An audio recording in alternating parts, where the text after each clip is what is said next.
Hello. Today is August 25th, I think, 2025. It's 86 degrees. It's 1:41 p.m. Sitting in my car because I don't have air conditioning in my house except for in the bedroom. I'm just gonna let you guys know something that happened to me, and I'm gonna make it quick. I'm a private person, so I don't talk about a lot of the stuff that's going on in my life because I'm private. And plus, people are usually like, I got my own stuff going on. But that's fine. But some of you that follow my kidney page know that I have had issues with my dialysis access since October of last year because I hit it on the dryer when I was doing laundry. And it caused trauma in the arm, and it was a chain reaction of issues. And one of them being a hospitalization back in November for 4 or 5 days because of E. coli getting in my bloodstream. And that is a weird thing that happens sometimes. If blood clots at all in your arm, this is what they told me, then bacteria can build up there. I don't understand that, but whatever, that's what they told me. So E. coli is doing its thing, and then I get on these antibiotics and everything. They fixed it. I go on my way. Then in June, well, a little bit after that, I got this a bubble on top of this thing, and it ruptures, but it's just a little it just had a little bit of fluid in it mixed with blood. It wasn't anything crazy. They're like, just cover it, put the skin prep stuff on it, and we'll monitor it. Okay, so February, a bunch of doctor's visits, ultrasounds, all the stuff. And it got better, but my fistula was big now. The vein part was bigger. It's doubled in size from its normal thing. So back in June, the beginning of June, I started to notice it changing, and it was getting bigger. It's starting to ache because normally it's just there and you don't feel it. You don't really pay attention to it. Except for sometimes you'll feel the bruise in your arm, you'll feel the thrill and the bruise you'll hear. I think that's what it is. But I think the thrill is the actual feeling of that blood pulsing through your AVF, and the bruise is the sound of a pulse going through. Don't quote me because I'm not an expert by any means. So other than that, I had not had any real complications, but in June I noticed that changing. So I just let my vascular doctor here know, hey, it's changing a little bit. I just want to let you know. She's like, okay. Well, wear compression on it. It's basic compression. And let me know if it gets any worse. And I'm like, okay. So in July, it starts getting worse. It's getting even bigger, and another spot is coming up on top of it. So I get a hold of her again. It's like, here's a picture, here's what's going on. She's like, okay, well, I'm gonna have you come in and see me, and we'll do another ultrasound just to see what's up, and I'll have a look at it. I'm like, okay. So all that happens, and she's like, well, I don't see any critical things in your arm, and we're gonna get you a medical compression, the tan ones or whatever, and just wear that, and when it's hurting, just take Tylenol, and if it gets bad, swollen, then talking about my arm, just elevate it. I'm like, okay. So I do the things, and I started having these episodes where after I do anything strenuous, going hiking or anything where I'm active, then my arm, about hour later would start the throbbing and a stinging, awful pain. It felt like somebody was like when somebody's grinding metal and those little shavings come off and they're hot. It felt like those are landing on your arm. It's like a really horrible feeling. And it would be like a 6 out of 10 or an 8 out of 10. So when I had the first one, I went to the ER. And he's like, I did an ultrasound. I don't see anything. I don't see any infection. I don't know what's going on, but follow up with vascular. So I did that. Vascular's like, we don't see anything either. Like, okay. Fast forward a couple more days and it happens again. I go back to the ER and they're like, okay, this blood blister thing, it was looking kind of crazy, but because a blood blister came up, it's like it had gotten a lot bigger. So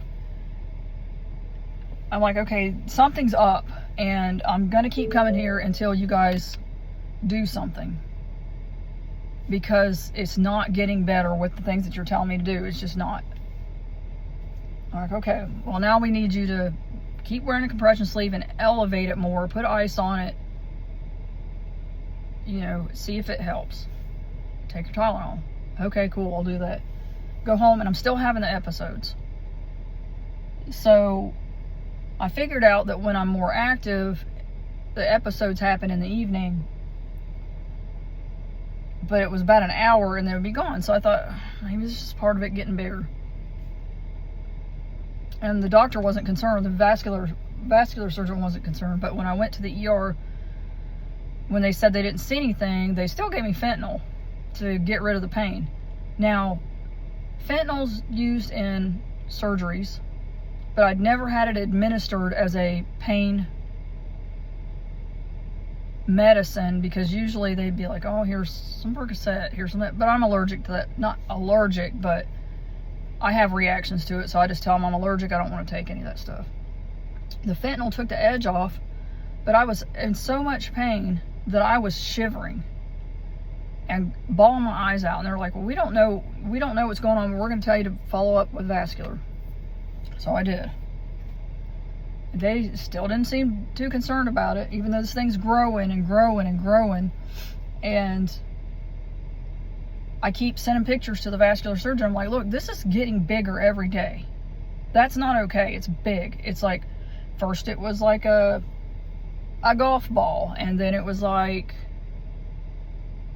I don't know, a racquetball, and then it was like a baseball, like a small, I don't even think baseball's right, I don't think it got that big, but it wasn't, I mean, I couldn't even bend my arm because this thing was in my elbow, right? So right in the crease of my elbow. So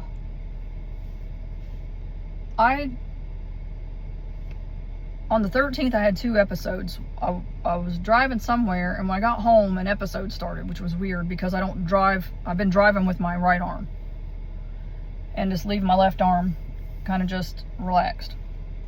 And I got home and I had an episode, and it was pretty moderate pain. I iced it, did the things, it went away, I was okay. Well, then that night I had another one, and it was horrible. It was like 8 out of 10, 9 out of 10 pain. And you know the movie The Shining where Jack starts to lose his mind? I did a voice memo thing on my phone where when I listen back to it later, I sound like an absolutely crazy person. I am repeating things, and I'm very angry, and I sound nothing like my normal self, but I was so frustrated that it came out in that voice thing, and I probably won't ever let anybody listen to it because it's ridiculous.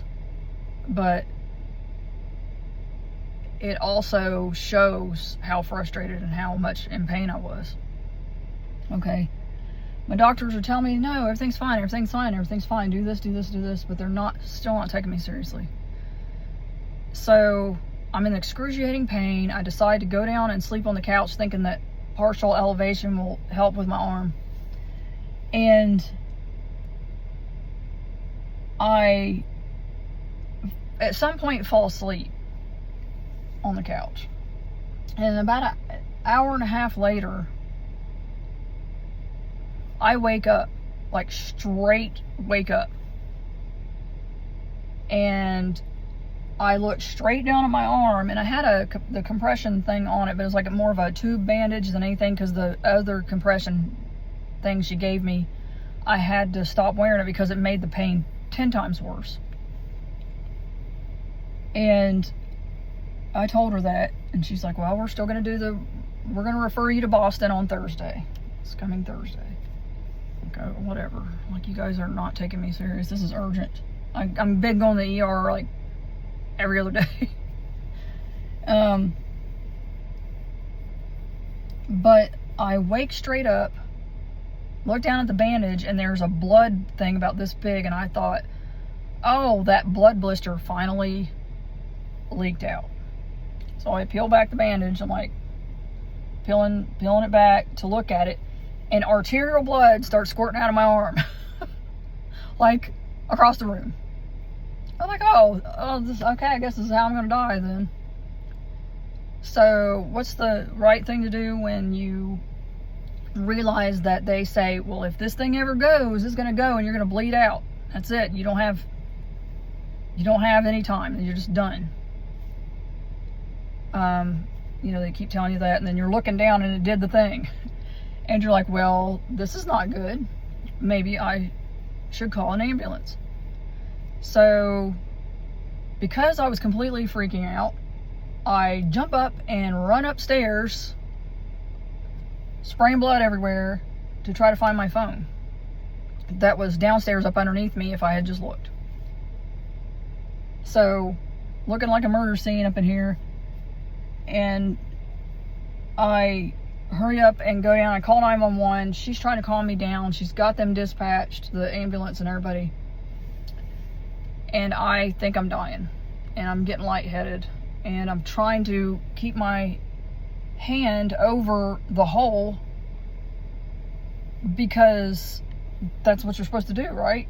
You know, they say elevate your arm and put as much pressure as you can on it and all this. I mean, I can't put a tourniquet on myself. I have one, but I couldn't put it on myself because I was completely freaking out and didn't have time to run to my car and go get it out and all that. I wasn't doing all that. So they get here and they're trying to put bandages on it, and they're putting the big bandages, like the big fat bandages for when people have like abdominal bleeding and stuff. And they're putting those on there and it's not helping. So they put a tourniquet on my arm, and I almost punched everybody because that freaking hurts so bad. But they put it on there, and I'm screaming, and they're trying to help me, and I think the lady, the dispatch lady, just hung up because she was probably tired of me. But they get the bleeding under control enough to put me in the ambulance and give me pain medicine and start fluids. So they're doing all that stuff. I'm about to pass out. I remember the drive to the ER because I can hear them talking, and they're like asking me questions and trying to keep me awake and all that stuff, kind of stuff. And they're so good at their jobs. And I get to the ER and I'm in the trauma thing. They're reassuring me I'm not gonna die. They've got it. They're doing their thing. And I go into emergency surgery to have this repaired, but then when they got in there, they're like, there was no repairing it. We had to take the entire thing out. I was like, well, that's all I wanted from the beginning. I sure took a hard route to get there. So the AV fistula, or dialysis access, is completely gone. My vein things were reconstructed in a way where they're almost kind of back to the way they were before I ever had it created. Not saying that in the medical way because I don't even know. All I know is that they cut out the aneurysm and the big damaged thing and the AVF that was all intertwined and reconnected my veins and arteries. And I have an incision that's like, I can't even show you on here. But that thing's gone now. But it's like this. Like, it's pretty gnarly, but I mean, I don't care about scars and stuff. But the whole point of this, after the surgery and I went home the next day, is, you know your body better than anyone else does. And you know when something's big wrong. You know when something, like a doctor's telling you something and you're doing what they tell you to and they're the experts and you trust them, but it's not helping or it's not getting better. So keep pushing them to listen. If you're going through something like that, do not take whatever they tell you as the final answer. Because if I had, there's a really good chance I could have just bled out in my house, and nobody would, I'd probably still be in there. It would have been bad. So just make sure that when your doctors tell you something, but your body is telling you something else, push that to those doctors and let them know that something's not right. And if they continue to kind of dismiss you or be dismissive, then get a second opinion, push it to somebody else, whatever you have to do to get somebody to listen. And I'm not a dramatic person. I may have said that a couple times. I'm not a dramatic person. I'm a private person. But I feel like when it gets to a certain point, you have to be dramatic. My second point was, there is no way I'm here right now without God. God made it where I woke up. I acknowledged there was an issue. I was close to a firehouse. The EMTs had no problems finding me. The hospital's right down the road. The surgeons were ready to do the thing. He put all those people in line for me. I don't know why, because it's the second time in a big way that he's done it for me. I don't know what my purpose is. God knows my purpose, and I will find it eventually. It may not be anything big. I may be in the middle of it now and just not be aware. But some people have big purposes and some people have little purposes, and I think I have a little purpose. But I'm still here. But I'm only here because of God. He gave me this wonderful kidney, and the devil's like, oh, well, I'm going to aggravate you by making your arm the problem and making this and that. Not exactly like that. It's like a cartoony way to describe it, but God swooped in and handled it, and I'm still here because if he hadn't lined it up the way that it lined up, once again, I wouldn't be here. And it's very important to, if you don't know God, or if you don't acknowledge that there is a God, you might want to reconsider at least looking into that. Because I know there's a God, and I know that he looks out for me for the big things and the little things every day, day in and day out. He's always taking care of me. And I want that for everybody. The outcomes may not be what you expect them to be, or that you think they should be, but they're the right outcomes. And I'm very thankful that God made a way for me once again, in spite of all the things that are going on otherwise in my life, that he made this